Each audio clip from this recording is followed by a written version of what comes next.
Joshua Boyle took his pregnant wife, Caitlin Coleman, for a hike through Afghanistan back in 2012. Well, they were captured by the Taliban and held for 5 years. Back in October, they were released to Pakistan and returned to Canada. Boyle now rocking the traditional Muslim beard. Coleman in a khimar or hijab, I wouldn't be able to tell the difference, and with three brand spanking new children. What? Boyle has since been arrested under a litany of charges dating between October 14th and December 30th. And all only 2 weeks since he met with the Prime Minister? What the fuck is wrong with this place?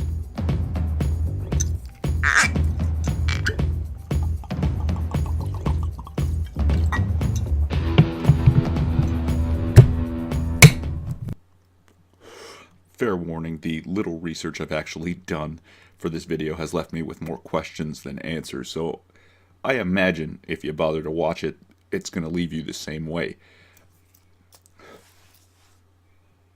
Why didn't the Prime Minister know that Boyle was under investigation? According to expert sources,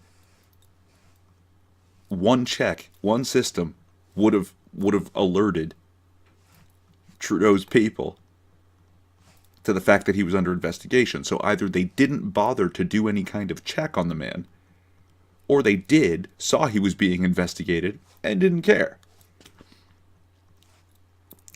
Now, this whole thing is fishy about Boyle. It's just ridiculously fishy. The man was formerly married to Zainab Khater.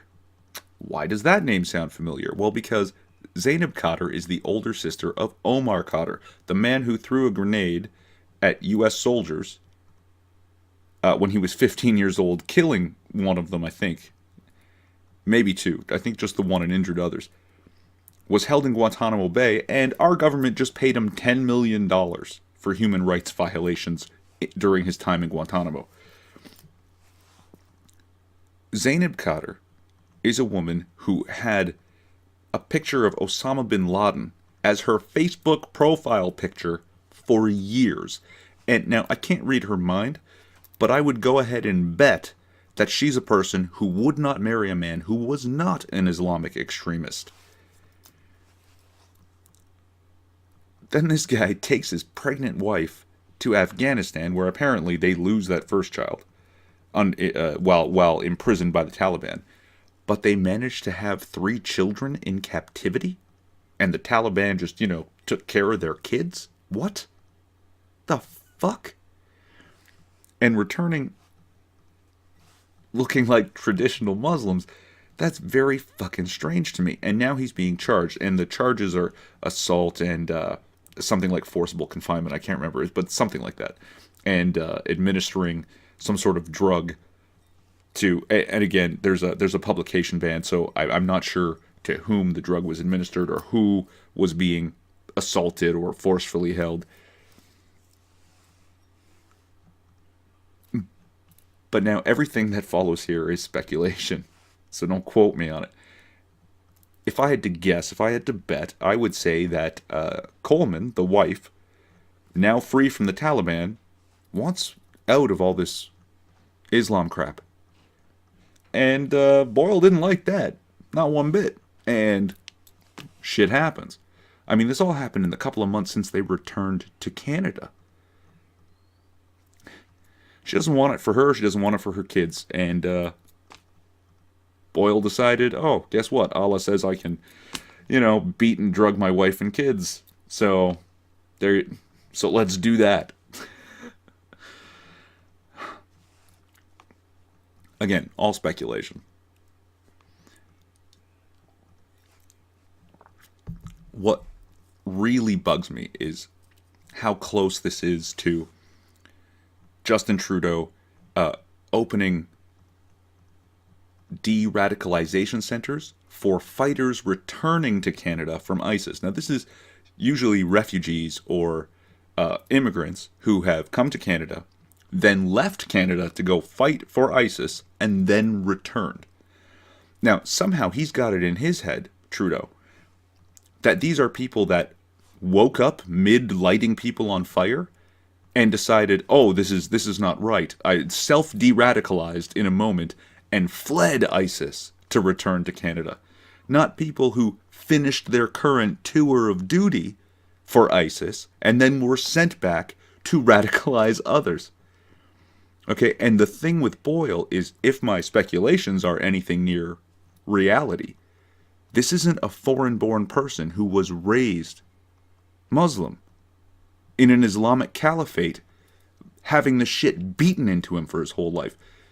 This is a Canadian-born man who decided to take his wife to become radicalized in Afghanistan. The whole concept of de-radicalization, of returning ISIS, is just fucking ridiculous. They can get themselves de-radicalized in prison for the rest of their lives. Because fuck that shit. Fuck. Oh. So how does it go? Never attribute to malice what can be explained by stupidity. I don't think Justin Trudeau is evil. I don't think he's, after Sharia creep, or I think he's just oblivious.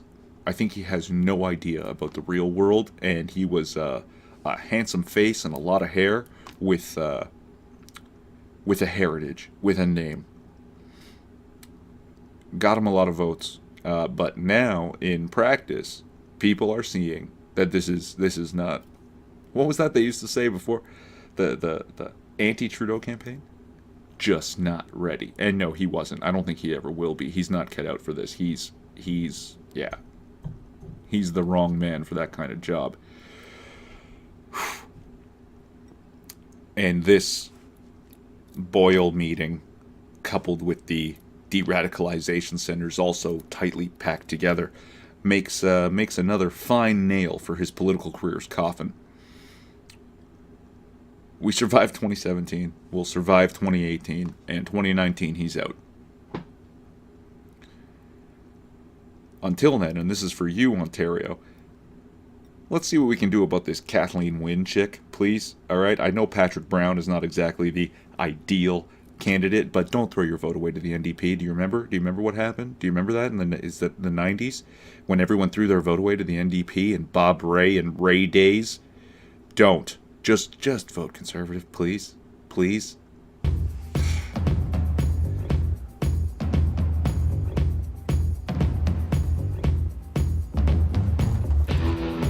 Relevant links to shit I said in the description. Maybe. I'm Irving Twin. Like, subscribe, or don't. It's a free country. At least it used to be.